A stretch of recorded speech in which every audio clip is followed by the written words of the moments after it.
Good morning, students. So, let us now start our IP class.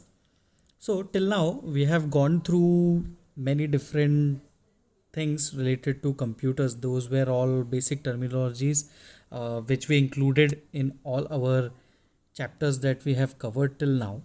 So, today we are moving towards our most awaited chapter that is related to Python. So, this is the very first chapter that we will be going through.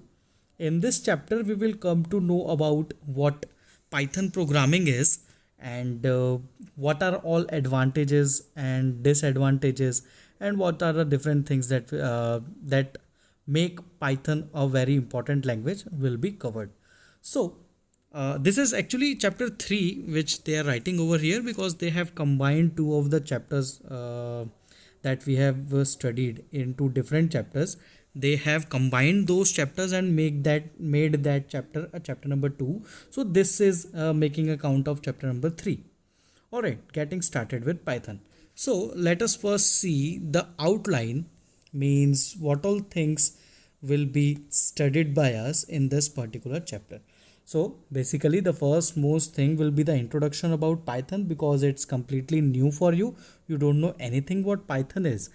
Next thing that we will be going to study is related to advantages of Python. They have written it like pluses. Pluses means what all advantages you will come to know about Python, and the next topic will be some minuses. Minuses will be like disadvantages. All right.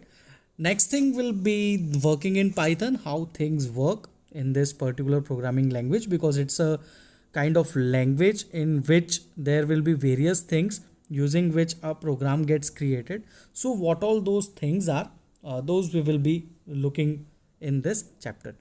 The last topic that we will be seeing is understanding first program or understanding first script. Alright, so how you will make your first Python program on the computers, that we will be going through in this particular chapter. This is it, that these all things will be covered in this particular chapter. So let us now directly move to the very first part, that is the introduction. Alright, so let us begin with this. So let us first begin with the word itself. The word is Python. Python, have you ever heard about the word Python anywhere in your life?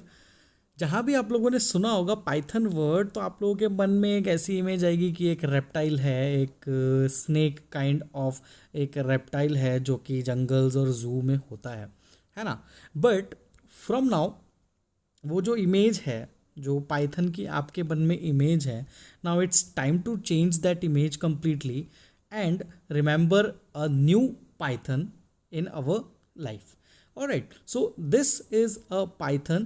What it will be remembered for? It will be remembered for compiling some programs, for creating various programs and applications. All right, the word is the same, the meaning is the different, but it has been derived from the same word. All right, but this is a programming language. Now this programming language, you will become a bigger fan of this programming language because it is very easier to use.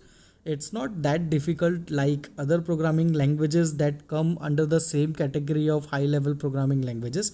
So this is a bit easier than those languages that are generally used. Okay, so let us now begin.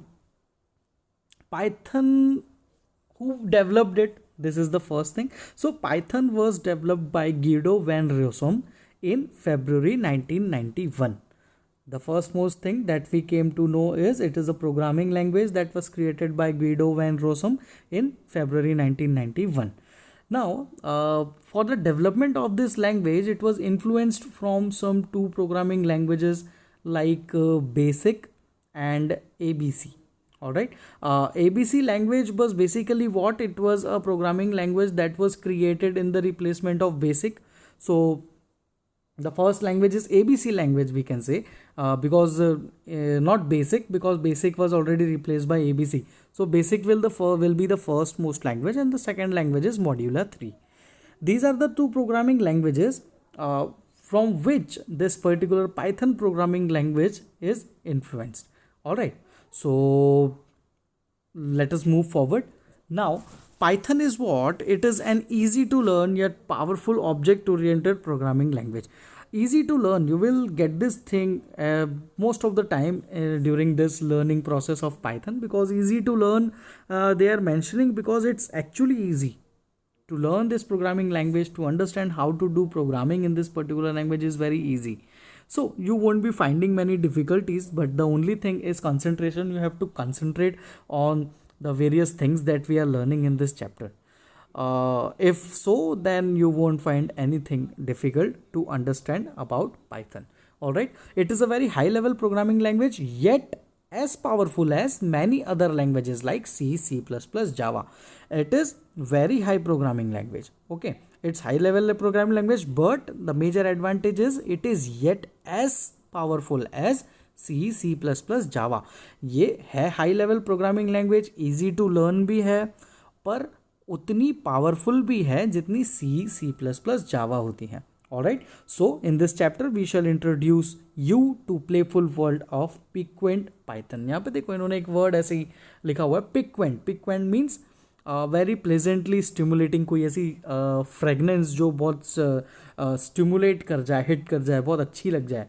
तो ऐसी कोई चीज़ यहाँ पर इन्होंने बोला है कि Python भी एक बहुत स्टिमुलेटिंग, बहुत प्लेजेंटली स्टिमुलेटिंग पार्ट रहेगा आपकी इस लर्निंग प्रोसेस में. Alright, so now let us move to the next part. Okay, so the next part is 3.2. The first one was pluses. The first one was introduction. The second one is pluses. So we are moving towards 3.2, that is Python pluses. They have given some note. Let us see. Do you know Python? The Python programming language was named after the famous BBC comedy show, namely Monty Python's Flying Circus. हाँ, जैसे कि India में अभी ये चलता है ना, comedy nights with Kapil, और ये जो शो चलता है वहाँ पर बाहर कहीं पर एनीवेयर समवेयर अब्रॉड कोई एक शो आता था, मॉन्टी पाइथन्स फ्लाइंग सर्कस. आप अगर इसको गूगल करोगे तो आप देखोगे कि इसका भी जो फॉन्ट और जो लिखने का तरीका है वो कहीं ना कहीं कॉमेडी नाइट्स विद कपिल जो इंडिया में चलता है उसके जैसा ही कहीं ना कहीं वो दिखता है. तो यहाँ पर what they are telling us is that the name of this particular language has been derived from Monty Python's Flying Circus. That particular comedy show, from that the name has been derived. Alright, so let us now move to the next part, that is pluses of Python. Pluses means nothing. Pluses means the advantages, what all advantages this particular Python language gives to us. So they have mentioned all the pluses in short in this particular box, as you can see on your screens. So this is what these are all 7 pluses or advantages that are given to us by Python.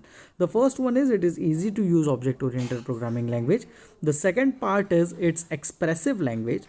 The third one is interpreted language. Fourth, it's completeness. Fifth, cross platform language. Next, free and open source. And the last, the seventh one is variety of usage and applications. All right, so these are all what they have given us an overview of the pluses of Python. Now let us move to all these pluses in detail, but for now let us see what they are mentioning over here in this part. Though Python language came into being in early 1990s, yet it is competing with ever popular languages like C, C++, Java. आप लोग in popularity index आप लोगों ने देखा होगा C, C++, Java दो programming languages है, शायद आप लोगों को पता होगा. These are very traditional languages, काफ़ी पहले बनी हुई प्रोग्रामिंग लैंग्वेजेस हैं, बहुत पावरफुल लैंग्वेजेस हैं. इवन आज भी बहुत सी चीज़ें सी, सी प्लस प्लस, जावा का यूज़ करती हैं. और आप लोग भी जहाँ भी कंप्यूटर लैंग्वेजेस सिखाई जाती हैं इंस्टीट्यूशंस पर, तो वहाँ पर सी, सी प्लस प्लस, जावा बहुत कॉमन टर्म्स हैं. But still under the popularity index, अपन अगर पॉपुलैरिटी इंडेक्स की बात करें, what popularity index is, popularity index generally is a listing of all the programming languages based on the popularity, based on the usages. कौन सी programming language ज़्यादा use हो रही है उसके बेसिस पर पॉपुलैरिटी इंडेक्स क्रिएट होता है. तो यहाँ पर सी, सी प्लस प्लस, जावा जैसी जो वेल नोन प्रोग्रामिंग लैंग्वेजेस हैं एंड पावरफुल प्रोग्रामिंग लैंग्वेजेस है, Python is competing with all those programming languages. Yet it is made in 1990s, बहुत लेट बनी हुई है, but still it is competing with all those programming languages. Alright, so Let us now begin with the advantages. They are mentioning it is not perfect for every type of application, yet it has many strengths that make it a good choice for many situations.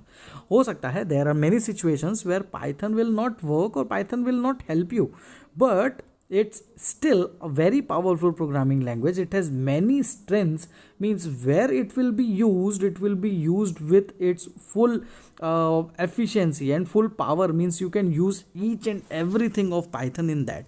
So let us now move to the very first plus of this particular programming language. No, let us now begin. The first one is easy to use. As the name suggests, easy to use means ये programming language क्या होता होगा, easy होती होगी use करने के लिए. पिछले पेज पर भी अपन ने जब पढ़ा था तो we already saw that this programming language is easy to use. Now, let us see what they are mentioning over here. Python is compact and very easy to use object-oriented programming language with very simple syntax rules. It is a very high-level language and thus very programmer-friendly. It is also an high-level programming language. What high-level programming language is? High-level means we can say the programming languages that are created to help the programmers to create a program or application very easily, means with less efforts. If with less efforts you are able to create a program or a software, so that particular programming language will be called as high level language. So Python comes under that category. The second one is expressive language. Expressive means what? Let us see. Expressive, we can say that many things it can define, many things it can express, है ना. So that particular sense is used for expressive language. Let us see. Python's expressiveness means it is more capable to expressing the code's purpose than many other languages. Means this particular language can express more about that particular code that we are writing. All right. Fewer reasons being fewer lines of code, simpler syntax. यहाँ पर Python का एक बहुत बड़ा advantage है, यहाँ पर बहुत कम लाइंस ऑफ कोड्स को लिखकर आप किसी एक पर्टिकुलर टास्क को या एक पर्टिकुलर रिक्वायरमेंट को फुलफिल कर सकते हो. और बहुत सिंपल सिंटेक्स होता है. सिंटेक्स मतलब लिखने का तरीका. जैसे कि इंग्लिश लैंग्वेज है तो इंग्लिश लैंग्वेज का फ्यूचर टेंस का कुछ सिंटेक्स है, पास्ट टेंस का कुछ सिंटेक्स है. मतलब उनको बोलते कैसे हैं, वर्स यूज़ होगा या विल शैल यूज़ होगा, तो ये कुछ सिंटेक्स होता है. Similarly this particular Python language has its own syntax. तो वो जो सिंटेक्स है वो काफ़ी सिंपल होता है, ज़्यादा कोई परेशानी नहीं होती इसके सिंटेक्स को समझने के लिए. Let us see with an example which is given over here. यहाँ पर देखो आप लोगों को एक एग्जाम्पल दिया हुआ है जहाँ पर C++ प्रोग्रामिंग लैंग्वेज का कोड लिखा हुआ है और दूसरी तरफ एक कोड दिया हुआ है जहाँ पर पाइथन का कोड लिखा हुआ है. तो इसको थोड़ा सा समझिए. यहाँ पर एक प्रोग्राम है जो वैल्यूज़ को स्वैप कर रहा है. यहाँ पर पाइथन का कोड है जो वैल्यूज़ को स्वैप कर रहा है. हो सकता है अभी आप लोगों को पाइथन वाला जो कोड है वो जो 2 लाइन का वो भी शायद क्लियर ना हो, but at a particular time आप लोगों को ये सारी चीज़ें बहुत अच्छे से क्लियर हो चुकी होंगी. It's the very first class on Python. तो यहाँ पर आप लोग ऐसा एक्सपेक्ट मत करो कि पूरा का पूरा Python on the very first day we will understand what Python language is and we will be creating many set of codes related to any of the program in Python programming language. It's not like that. अपन अभी बहुत एक basic stage पर है, beginner stage पर है, जहाँ पर अपन एक पाइथन प्रोग्रामिंग लैंग्वेज की लर्निंग प्रोसेस को स्टार्ट कर रहे हैं. देखिए पहला जो यहाँ पर कोड दिया हुआ है वो है C++ से रिलेटेड. C++ एक प्रोग्रामिंग लैंग्वेज है जो पाइथन से काफ़ी पहले बनी थी. उसमें अगर आपको वैल्यूज़ को स्वैप करना है, स्वैप करना मतलब A की वैल्यू B में चली जाए, B की वैल्यू A में आ जाए. तो आप देखो A की वैल्यू 2 है, B की वैल्यू 3 है, तो स्वैप करना होगा तो क्या होगा, A की वैल्यू को 3 करना होगा और B की वैल्यू को 2 करना होगा. तो जब कभी आपको ऐसा करना होता है और अगर आप C++ लैंग्वेज का यूज़ करके करना चाहते हैं तो वहाँ पर आप लोगों को क्या करना पड़ता है, एक TMP नाम का अलग से वेरिएबल लेना होता है. यहाँ पर आप देख सकते हैं, यहाँ पर INT मतलब इंटीजर वैल्यू है वहाँ पर. तो A और B ये 2 वैल्यूज़ हैं और TMP एक उन्होंने थर्ड वेरिएबल लिया. अब इस कोड को कन्वर्ट करने के लिए देखो क्या किया, TMP के अंदर A की वैल्यू को स्टोर कर दिया. तो अब TMP की वैल्यू क्या हो गई है 2, ए हो गया खाली, तो ए के अंदर क्या वैल्यू डाल दी, बी की वैल्यू, मतलब ए की वैल्यू क्या हो गई 3, और बी की वैल्यू को किसके बराबर कर दिया, टीएमपी के बराबर। और टीएमपी की वैल्यू यहाँ से अगर आप देखो ये यहाँ से, तो टीएमपी की वैल्यू ऑलरेडी क्या हो चुकी है, 2 हो चुकी है। तो यहाँ पर आप देखोगे कि इन्होंने ए में बी की वैल्यू को स्टोर कर दिया है और बी में टीएमपी की वैल्यू को स्टोर कर दिया है, और टीएमपी की वैल्यू अल्टीमेटली क्या है, ए की वैल्यू है, और ए की वैल्यू अल्टीमेटली क्या है, 2 है। तो यहाँ पर आप अगर एट लास्ट अगर ए की वैल्यू और बी की वैल्यू को देखोगे, तो यहाँ पर देखोगे कि ए की जो वैल्यू है वो ए की वैल्यू अब 3 हो चुकी है, और जो बी की वैल्यू है, बी की वैल्यू जो है वो अब 2 हो चुकी है।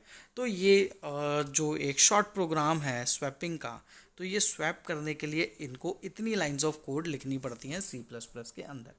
बट अगर मैं इसी पर्टिकुलर प्रोग्राम को कोशिश करूं कि मैं पाइथन में लिखूं, तो पाइथन में लिखने के लिए देखिए क्या होगा, पाइथन में लिखने के लिए simple lines of code use होती हैं, ए कॉमा बी, तो 2,3 अभी वैल्यू है। अब वैल्यू को चेंज करना है, ए की वैल्यू को बी में डालना है, बी की वैल्यू को ए में डालना है। तो सिंपली देखो क्या कर दिया, A comma B is equals to B comma A. जब आपने कर दिया बी कॉमा ए, तो ए की वैल्यू हो गई, यहाँ से मैं एक बार और आपको बताता हूँ, ए की वैल्यू हो गई बी के बराबर, और बी की वैल्यू हो गई ए के बराबर। तो इस तरीके से सिंपली यहाँ पर ये स्वैपिंग हो जाती है, यहाँ पर कोई ज़्यादा मेहनत नहीं लगती है। तो यहाँ पर मुझे नहीं लगता ज़्यादा समझाने की ज़रूरत है कि कौन सी लैंग्वेज ज़्यादा इजी है, कौन सी लैंग्वेज ज़्यादा आप कह सकते हो एक्सप्रेसिव है। तो यहाँ पर देखो तो आपको बहुत ज़्यादा लाइंस ऑफ कोड लिखनी पड़ी एक पर्टिकुलर कोड को एक्सप्रेसिव बनाने के लिए। यहाँ पर काफ़ी इजी था, 2 लाइंस ऑफ कोड में कोड आराम से एक्सप्रेस हो गया, आराम से वैल्यूज़ स्वैप हो गई, और जो आपका मेन पर्पस था वो फुलफिल हो गया वैल्यूज़ को स्वैप करने वाला। थर्ड जो पॉइंट है वो है इंटरप्रेटेड लैंग्वेज। अब इंटरप्रेटेड लैंग्वेज आप लोग ऑलरेडी लास्ट जो चैप्टर था उसमें आप लोगों ने देखा होगा कि जो लैंग्वेज प्रोसेसर्स होते हैं, लैंग्वेज प्रोसेसर्स जनरली 3 टाइप के होते हैं। पहला होता है कंपाइलर, दूसरा होता है इंटरप्रेटर, और तीसरा होता है असेंबलर। तो यहाँ पर आप देखें तो ये जो पाइथन प्रोग्रामिंग लैंग्वेज है, ये पर्टिकुलर लैंग्वेज जो है ये इंटरप्रेटेड प्रोग्रामिंग लैंग्वेज है। Now what do you mean by interpreted programming language, ये ऐसी लैंग्वेज है जिसमें इंटरप्रेटर का यूज़ होता है और कंपाइलर का यूज़ नहीं होता है। ऑलराइट, तो अब इंटरप्रेटर का यूज़ होता है मतलब क्या, अब आपने पिछली क्लास में देखा होगा इंटरप्रेटर और जो कंपाइलर है दोनों काम तो एक ही करते हैं, they usually convert high level code to machine code, but there is a slight difference in the functionality of both these two language processors. Interpreter क्या करता है, कोड को कैसे एग्जीक्यूट करता है, एक समय पर एक ही लाइन को, line by line code execution at a time. और कंपाइलर क्या करता है, compiler whole code at once, वो एक ही बार में पूरे के पूरे कोड को रीड कर लेता है, पूरे के पूरे कोड में से एरर्स ढूंढकर उसकी एरर्स बताता है, और एरर्स जब तक हट नहीं जाती तब तक वो प्रोग्राम को रन नहीं कर पाता। यहाँ पर इंटरप्रेटर यूज़ होने से एक बात क्या है कि एक एक लाइन रीड होगी, वहाँ पर एक कोड जनरेट होगा, उसको चेक किया जाएगा, एरर फ्री होगा तो अगली लाइन जनरेट होगी, अगली लाइन में से फिर एक कोड जनरेट होगा, एरर फ्री होगा तो अगली लाइन पे आप मूव करेंगे। तो यहाँ पर क्या होता है कि ये जो पाइथन लैंग्वेज है ये बहुत ईजी टू डिबग है। ईजी टू डिबग मतलब पहला वर्ड जो यहाँ पर आया है नया वो है डीबग। क्या पता पहले कभी इस वर्ड के बारे में डिस्कशन हुआ है या नहीं, पर डीबग क्या होता है उसको थोड़ा सा समझते हैं। बग क्या होता है पहले इसको समझो। बग का मतलब होता है कि कोई एक एरर या प्रॉब्लम अगर आपके कोड में आ रही है तो उसको बोलते हैं बग, ठीक है, उसको बोलते हैं बग। तो डीबग क्या होगा, तो debug is the antonym for bug. तो यहाँ पर डीबग का मतलब होता है कि बग को हटाना, है ना, डीबग। तो आपके कोड से बग्स को मतलब एरर्स को या गलतियों को हटाना काफ़ी आसान होता है, क्योंकि ये एक समय पर एक लाइन को रन करता है, फिर गलतियां सॉल्व करता है, उसके बाद अगले कोड पर वर्क करता है, अगले कोड पर जाता है। तो इसीलिए ये बहुत easy to debug programming language है, और ये बिगिनर से लेकर एडवांस्ड यूज़र्स सबके लिए काफ़ी सूटेबल प्रोग्रामिंग लैंग्वेज है। आजकल बहुत सारे प्रोग्राम्स जो होते हैं, बहुत सारे वेबसाइट्स जो होते हैं, वो काफ़ी हद तक बहुत ज़्यादा पाइथन का यूज़ करके ही डेवलप हो रहे हैं। नेक्स्ट आगे बढ़ते हैं, it's completeness. Now what is it. Python क्या होता है, जब कभी पाइथन को इंस्टॉल किया जाता है तो पाइथन को जब इंस्टॉल करते हैं तो उस समय पर उसके साथ ऑलमोस्ट सारी चीज़ें इंस्टॉल हो जाती हैं जो आपको आगे कहीं ना कहीं जब आप बहुत एडवांस प्रोग्रामिंग करोगे तब आपको लगेंगी। ऑलराइट, तो यहाँ पर ऐसा नहीं होता है, क्योंकि कुछ कुछ प्रोग्रामिंग लैंग्वेजेस कैसी होती थी कि उनको इंस्टॉल कर लो, फिर आपको पता चला कि यार मुझे कोई एक ऐसा फंक्शन परफॉर्म करना है जो सी प्लस प्लस परफॉर्म नहीं कर पा रही, तो उसके लिए एक अलग से लाइब्रेरी बनी हुई होती है। लाइब्रेरी में क्या होता है, लाइब्रेरी मतलब क्या, यहाँ पर बुक्स वाली लाइब्रेरी नहीं है। लाइब्रेरी मतलब क्या है, लाइब्रेरी में वैसे सेट ऑफ बुक्स होती हैं, यहाँ पर लाइब्रेरी मतलब होता है सेट ऑफ फंक्शंस। कुछ प्री डिफाइंड फंक्शंस बना दिए जाते हैं जिनका फंक्शन पहले से बता दिया जाता है कि ये काम करेगा, और उन फंक्शंस को एक जगह पर स्टोर कर दिया जाता है और उनको बोला जाता है लाइब्रेरी। तो जब सी सी प्लस प्लस जावा जैसी लैंग्वेज यूज़ करते हैं तो वहाँ पर हर एक चीज़ इंस्टॉल करते से नहीं मिलती, वो आपको अलग से इंस्टॉल करनी पड़ती है। But this is not the case with Python. Python में क्या होता है, एक बार जब पाइथन इंस्टॉल की जाती है तो उसी समय पर almost all the libraries get installed for the very first installation that we do. तो यहाँ पर आप लोगों को अलग अलग लाइब्रेरीज को यूज़ करने के लिए कुछ अलग से इंस्टॉलेशन करने की ज़रूरत नहीं होती है। यहाँ पर देखिए इन्होंने लिख कर बताया है, for example for diverse functionality such as emails, web pages, databases, GUI development, network connections and many more, everything is available in Python standard library। उसकी जो एक स्टैंडर्ड लाइब्रेरी है, वो लाइब्रेरी जो पाइथन के सेटअप के साथ आती है, उस स्टैंडर्ड लाइब्रेरी में ही ईमेल का इंटीग्रेशन, वेब पेजेस को डेवलप करने का इंटीग्रेशन, डेटाबेस बेसिस से रिलेटेड कुछ इंटीग्रेशन, जीयूआई डेवलपमेंट, जो लुक होता है आपकी वेबसाइट का या आपके ऐप का, उससे रिलेटेड कुछ डेवलपमेंट, नेटवर्क कनेक्शंस कुछ करना हो तो उससे रिलेटेड डेवलपमेंट्स, तो ये सारी चीज़ें उसके जो स्टैंडर्ड लाइब्रेरी है उसमें ही इंक्लूडेड होता है। तो आपको अलग से कुछ इंस्टॉल करने की ज़रूरत नहीं होता है। इसीलिए यहाँ पर एक शब्द लिखा हुआ है, this is thus it is also called Python follows batteries included philosophy. अब ये बैटरीज इंक्लूडेड फिलॉसफी क्या है, तो बैटरीज इंक्लूडेड फिलॉसफी का मतलब है कि कभी कभी आप लोगों ने देखा होगा कोई प्रोडक्ट अपन मार्केट से ख़रीदते हैं जो बैटरीज पे वर्क करता है, तो वो लोग उसको सेल कर देते हैं। बाद में जैसे बच्चों के खिलौने होते हैं, टॉयज़ होते हैं, तो उनमें क्या होता है, वो चलते सेल पर हैं, वो सेल पर अपने को दुकान पर चला के बता देता है। जब अपन परचेज करते हैं तो batteries are not included with it, है ना। Now if you want that particular toy to work, so what is required, so battery is required, so what you are supposed to do, you are supposed to purchase it separately, है ना। आपको उसको अलग से purchase करना पड़ता है। वैसे ही काम होता है दूसरी प्रोग्रामिंग लैंग्वेजेस में कि आप लोगों को अगर कोई जावा का कुछ कोड रन करना है, जावा का कोई कोड बनाना है, कोई वेबसाइट डेवलप करना है, और अगर जावा वो काम नहीं कर पा रहा तो वो काम करने के लिए, उसको केपेबल बनाने के लिए अलग से लाइब्रेरी डालनी पड़ती है, डाउनलोड करनी पड़ती है, अलग से लाइब्रेरीज़ का यूज़ करना पड़ता है। तो यहाँ पर पाइथन जो है ये बैटरीज इंक्लूडेड फॉर्मेट को फॉलो करता है। बैटरीज इंक्लूडेड फिलोसफी क्या होती है, यहाँ पर बैटरी इंक्लूडेड का मतलब है कि सारी चीज़ें पहले से ही दी हुई हैं, आपको और कुछ नहीं करना है। Next is cross platform language. Cross platform क्या होता है, जैसे कि मैंने कोई वेबसाइट डेवलप करी है तो विंडोज़ का यूज़ करके करी है, और मेरी उस वेबसाइट को अगर कोई एंड्रॉयड पे यूज़ करता है तो देखो प्लेटफॉर्म चेंज हो गया। विंडोज़ एक दूसरा ऑपरेटिंग सिस्टम है, एंड्रॉयड एक दूसरा ऑपरेटिंग सिस्टम है, अगर मैं एप्पल iOS यूज़ करता हूँ तो वो एक दूसरा ऑपरेटिंग सिस्टम है। तो किसी भी लैंग्वेज पे डेवलप की हुई चीज़ को अगर मुझे फर्दर मॉडिफाई करना है, फर्दर और उसमें चेंजेस करना है, या उसको किसी और दूसरे प्लेटफॉर्म पे यूज़ करना है, तो वहाँ पर कोई प्रॉब्लम्स नहीं आती हैं, ठीक है। वहाँ पर भी वो इजीली यूज़ किया जा सकता है। तो ये होता है क्रॉस प्लेटफॉर्म। ऑलराइट, मतलब ये काफ़ी पोर्टेबल है, कहीं भी कैसे भी किसी भी ऑपरेटिंग सिस्टम के साथ, किसी भी डिवाइस के साथ, एक्चुअली ये भी कहा जा सकता है किसी भी डिवाइस के साथ इसको आसानी से इस्तेमाल किया जा सकता है। सॉरी, हाँ, alright. So the next is free and open source. ये जो लैंग्वेज है ये फ्री ऑफ कॉस्ट इंटरनेट से डाउनलोड की जा सकती है।